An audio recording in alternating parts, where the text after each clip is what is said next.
treino completo de prova oral para o cargo de procurador do estado do Paraná.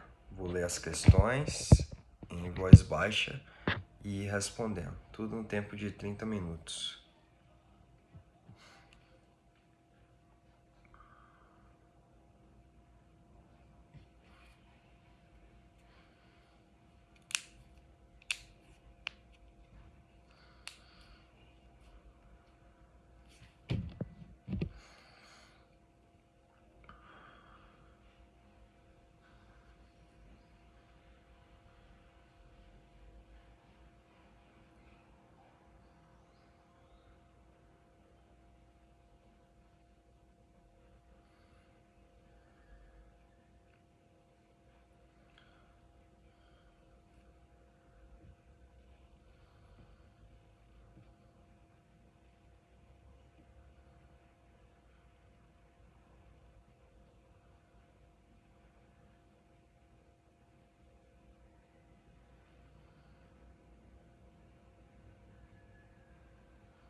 Excelência, trata-se aqui de alienação fiduciária em garantia.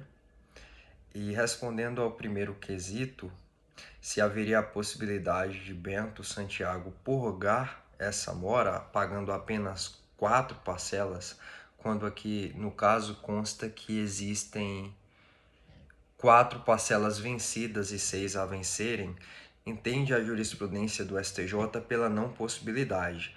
Aqui a jurisprudência do STJ compreende que seria necessário o pagamento integral das parcelas, tanto as vencidas quanto as vincendas, para que haja então a purga da mora. Quanto ao segundo ponto, que trata da teoria do adimplemento substancial, o que seria essa teoria? A teoria do adimplemento substancial é o instituto do direito civil que garante a manutenção dos contratos na medida em que, uma vez ocorrido o pagamento da maioria das parcelas, entende o Código Civil, tanto em razão da boa-fé quanto da função social do contrato, que haveria a necessidade de manutenção desse contrato e, portanto, o direito do devedor de pagar as parcelas restantes para ver o adimplemento. Hoje, a doutrina compreende a obrigação como um processo, e esse processo vem desde as tratativas até o adimplemento efetivo da obrigação. Não seria cabível essa teoria no adimplemento, na alienação fiduciária de veículo, também conforme a jurisprudência do STJ, inclusive sumulada. Isso porque o STJ visa dar efetividade ao instituto da alienação fiduciária pela sua ampla relevância no mercado, e essa teoria acabaria tornando ineficaz esse instituto tão utilizado no Brasil. Quanto ao ponto 3, se seria cabível a prestação de contas para apurar o saldo remanescente em favor do consumidor, também compreende a jurisprudência do STJ que sim, visto que o alienante, aquele que detém a propriedade da coisa, a propriedade resolutiva do bem, após realizada a busca e apreensão, tem o dever de vender essa coisa. Entende o STJ que, em caso de veículos, teria que ser a venda no valor da tabela FIPE. E uma vez realizada essa venda, pode ser que existam valores que superem o valor da dívida e, portanto, o devedor ele teria interesse para a ação de prestação de contas em relação ao ponto. É a minha resposta, Excelência.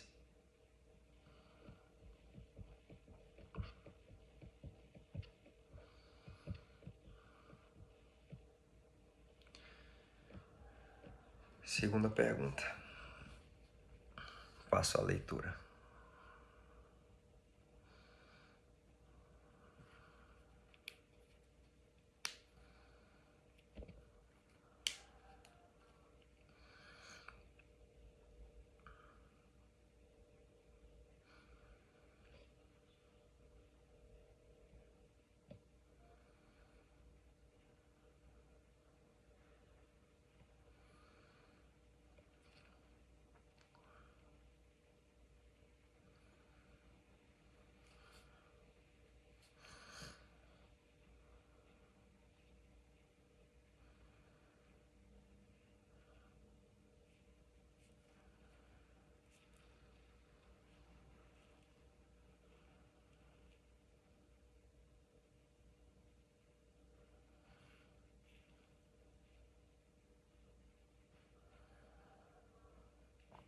Excelência, aqui tratando-se de caso que envolva um idoso, aplica-se o regramento do Estatuto do Idoso e a própria Constituição estabelece lá na ordem social direitos à família em geral e também ao idoso. Também cumpre esses mandamentos constitucionais, ou melhor, faz parte da sistemática de proteção constitucional também, na seara de direitos individuais fundamentais, essa proteção ao idoso, na medida em que prevê o artigo 5º, o direito à igualdade, e nos próprios princípios da Constituição, artigo 1º, inciso 3, a dignidade da pessoa humana. A Defensoria Pública, também instituição que está prevista na Constituição como sendo essencial às funções da justiça, detém esse dever de proteção das vulnerabilidades sociais, tanto dos eventos, através de ações coletivas, quanto de pessoas hipervulneráveis que, ou por questão econômica ou alguma outra questão dessa espécie, encontre-se em vulnerabilidade. Aqui, a exigência de comprovação da renda familiar do idoso vai contra esse arcabouço normativo, inclusive constitucional, de proteção ao idoso, em que pese as funções da Defensoria Pública em garantir a vulnerabilidade, porque aqui, ainda que não haja uma presunção de vulnerabilidade do idoso, a procura e, portanto, a necessidade de acesso à justiça garante-se que esse idoso, até pelas funções institucionais da legislação de regência que estabelece as atribuições da Defensoria Pública, então garante que esse idoso ele seja amparado pela Defensoria Pública. O preenchimento de eventuais critérios objetivos exigidos pela lei não podem perpassar pela anterior necessidade de comprovação de renda nesse sentido. É a minha resposta, Excelência.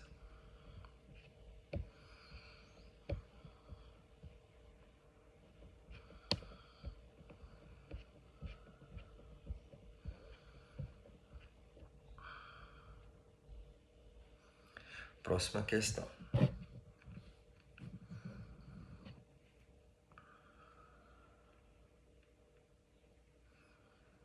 Direito tributário.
Excelência, respondendo ao primeiro ponto do questionamento, se seria válida a requisição direta pelo fisco de informações bancárias do contribuinte a essas instituições financeiras, tem-se que o STF, a longo prazo, decidiu que a quebra do sigilo bancário por parte do fisco, seja ele o federal, estadual ou até mesmo municipal, é possível, na medida em que não se trataria necessariamente de uma quebra de sigilo bancário, mas de uma transferência das instituições financeiras para o fisco, havendo a manutenção desse sigilo, não podendo, portanto, haver a violação sob pena de responsabilidade dos agentes responsáveis.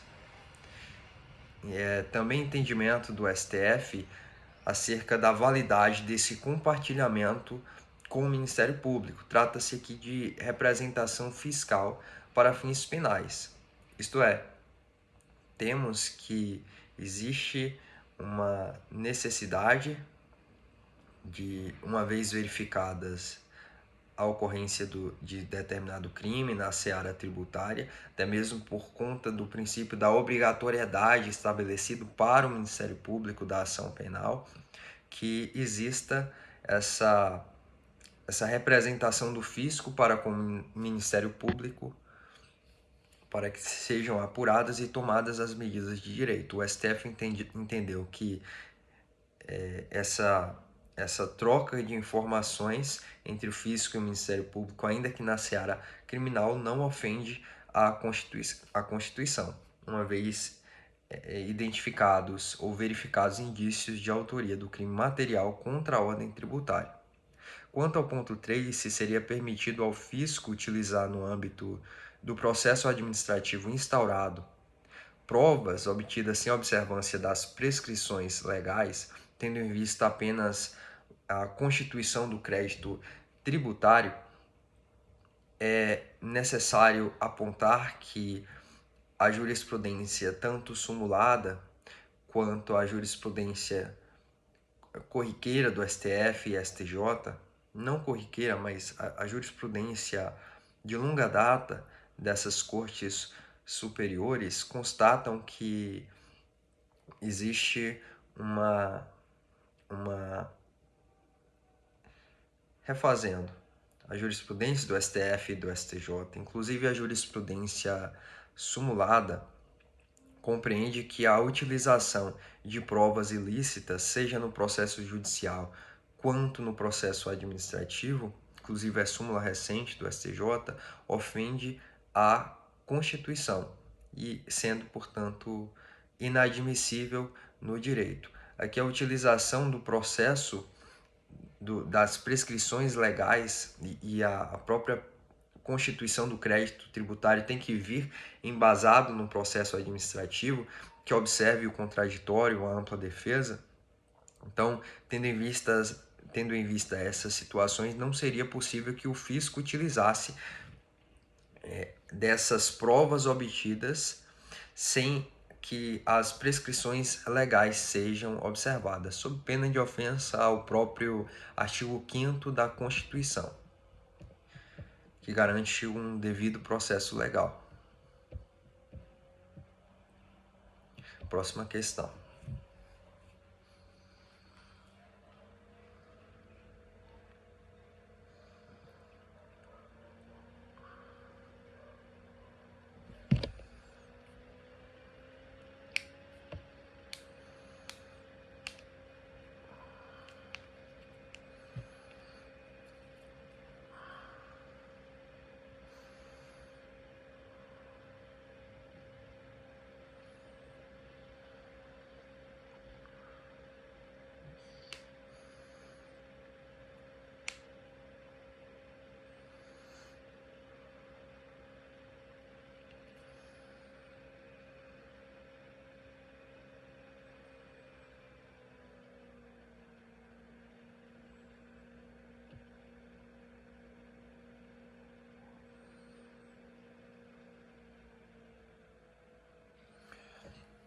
Excelência aqui envolve tema cerca das prerrogativas do Ministério Público e o limite dessa intimação. E quanto ao primeiro ponto, que questiona se a intervenção do Ministério Público exigiria a prévia declaração da incapacidade da autora da ação de alimentos, tem-se que não.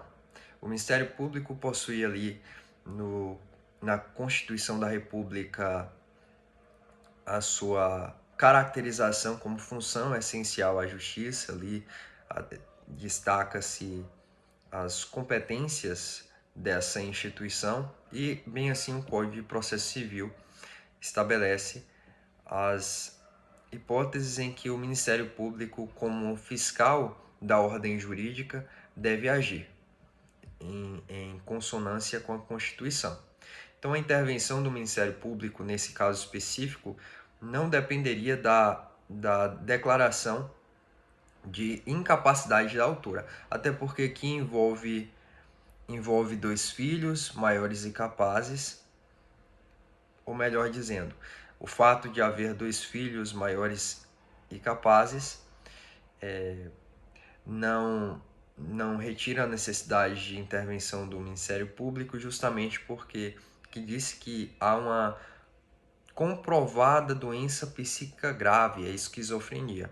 Então, a declaração judicial de incapacidade da autora seria um elemento a mais não trazido pela Constituição nem pela legislação de regência, que deixaria a intervenção do Ministério Público, órgão autônomo e independente, ao talante ou livre arbítrio do juízo, que não pode ser permitido. Haja vista que o Poder Judiciário não pode ditar competências constitucionais e legais do Ministério Público e nem ficar a seu exclusivo critério. Quanto à ausência de intimação e intervenção do Ministério Público, não enseja por si só a nulidade do processo. O processo deve seguir, de acordo com o Código de Processo Civil, o princípio da instrumentalidade das formas, que apregoa que, atingida determinada finalidade de um ato processual ou do processo em si, não há que se falar em nulidade. Não há nulidade sem efetivo prejuízo. E no caso concreto, houve a intervenção do Ministério Público em segundo grau, na segunda instância, o que, segundo a jurisprudência do STF e do STJ, garantiria a efetiva defesa da parte, o contraditório, o devido processo legal e, portanto, não haveria que se falar em nulidade do processo. É a minha resposta, Excelência.